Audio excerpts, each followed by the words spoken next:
ma'am. Good afternoon. Room 306. Sorry po kung madedelay po ang inyong check-in. Ongoing lang po ang aming cleaning process. Sorry for the inconvenience. I hope you understand. Yes, I understand. But my point is, I booked 2 days ago.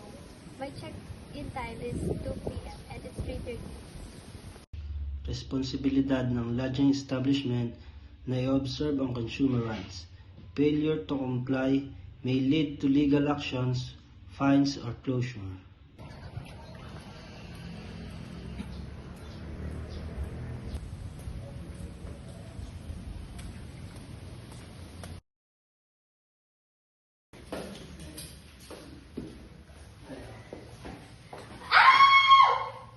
Kuya, may bisita sa banyo!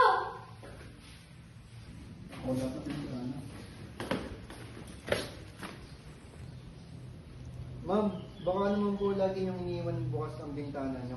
Hindi na po namin kasalanan yun. Unbelievable. Hindi pa part ng service niyo ang cleanliness?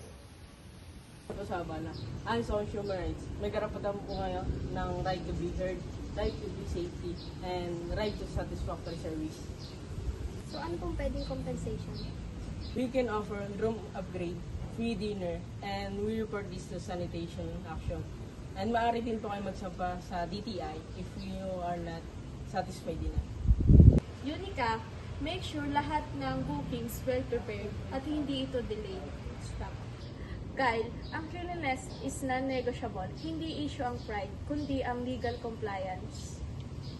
Under the Consumer Act of the Philippines, may karapatan ang mga consumer sa timely delivery of services.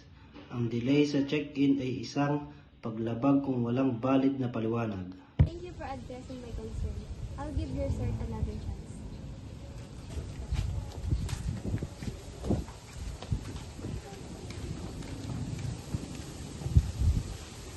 Laging tandaan, sa industriya ng lodging, ang respeto sa karapatan ng consumer ay susi sa matagumpay at legal na negosyo.